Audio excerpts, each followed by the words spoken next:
काफ़ी समय हो गया है आपके और आपकी पत्नी के मध्य में समझौता होने वाला है और कुछ बातों का आपको ध्यान रखना है। जी हाँ, आज इस वीडियो के माध्यम से आपको मैं यही बताऊँगी कि अगर आपके और आपकी पत्नी के मध्य में समझौता होने वाला है या पत्नी के द्वारा अब उसने तय कर लिया है कि वो अब आपको तलाक देने वाली है, आप दोनों रेडी हैं एक-दूसरे को तलाक देने के लिए, क्योंकि अभी तक आपकी तरफ से सिर्फ़ तलाक की माँग की गई थी और पत्नी आपको तलाक देने से मना कर रही थी। अब पत्नी ने कुछ शर्तों के साथ आपको बोल दिया है कि वो आपसी सहमति से आपको तलाक दे देगी। देखिए, आपसी सहमति से तलाक जब होता है, ये प्रक्रिया बहुत जल्दी हो जाती है। कोर्ट में समय नहीं लगता है, खर्चा भी कम होता है, लेकिन जब एक तरफ़ा तलाक की बात आती है, तो वहाँ पर तलाक लेना इतना आसान नहीं होता है।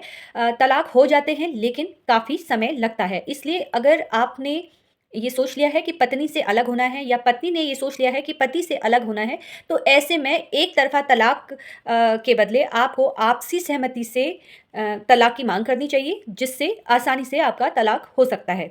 देखिए, अब पत्नी मान चुकी है, वो आपको तलाक देने के लिए बोलती है कि हम आपसी सहमति से तलाक दे रहे हैं या वो आपसे समझौता भी करने को तैयार है। अब ऐसी अवस्था में आपको कुछ बातों का ध्यान रखना है। ये जो मैं आपको बोल रही हूँ, ये आपके लिए काफ़ी महत्वपूर्ण है। देखिए, जभी भी आपको मीडिएशन पर आप जा रहे हैं, समझौते पे आप जा रहे हैं, तो ये ध्यान रखिए कि आपको सिर्फ़ कोर्ट परिषद में ही ये सारी चीज़ें करनी हैं। कोर्ट के अंदर ही आपको मीडिएशन कोर्ट के द्वारा दिए जाते हैं। वहाँ पर आपको वहीं पर समझौता करना है। जब भी सेटलमेंट हो रहा है आपकी और आपकी पत्नी के बीच में किसी अमाउंट को लेकर, पैसे को लेकर आपकी पत्नी की ओर से बोला गया था कि आप एक राशि आप मुझे दे दीजिए और उसके बाद मैं आपसे समझौता करूँगी और आपने भी मान लिया है और अब आप पैसा देने को तैयार हैं। तो इस बात का ध्यान रखना है कि आप जब भी पैसा दें, तो वो जो पैसा है आपको थोड़ा-थोड़ा करके देना है। मेजर अमाउंट आपको तब देना है जब पत्नी और आपके मध्य तलाक हो चुका है, तलाक होने वाला है, उस वक़्त आपको वो अमाउंट देना है, यानी कि ज़्यादा अमाउंट, मेजर अमाउंट आपको बाद में देना है, पहले आपको थोड़ा-थोड़ा करके पैसा देना है। ध्यान रखिएगा, जब भी आप पैसा दे रहे हैं, कोई अमाउंट ट्रांसफ़र कर रहे हैं, तो वो कैश ना करें, कैश में ना दें, आपको ये पैसा उनके अकाउंट में डालना है, सिर्फ़ अपनी वाइफ़ के अकाउंट में ही आपको ये पैसा देना है।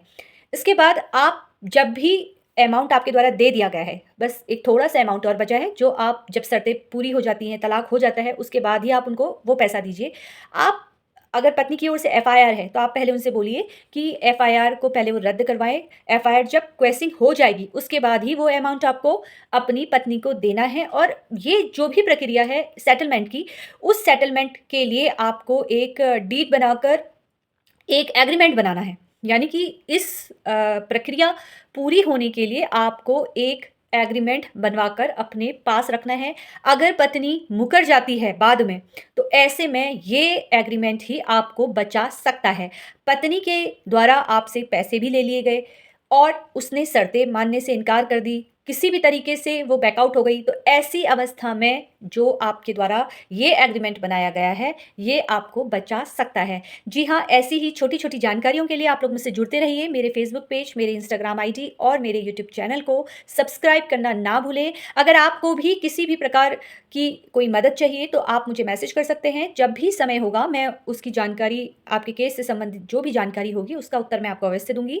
और आपसे एक निवेदन करूँगी कि जब भी आप जो भी जानकारी आपको मुझसे चाहिए, उसके लिए आप पूरी जानकारी मुझे मैसेज पे लिखिएगा, तो ही मैं आपको सही-सही जानकारी दे पाऊँगी। और अगर आपको लगता है कि किसी विषय पर मुझे वीडियो बनाना है, तो आप मेरे कमेंट बॉक्स में कमेंट कर सकते हैं। जब भी समय होगा, उस विषय पर, उस टॉपिक पर मैं आपके लिए वीडियो बनाकर अपलोड कर दूँगी। ऐसी ही छोटी-छोटी जानकारियों के लिए मुझसे जुड़ते रहिए। धन्यवाद।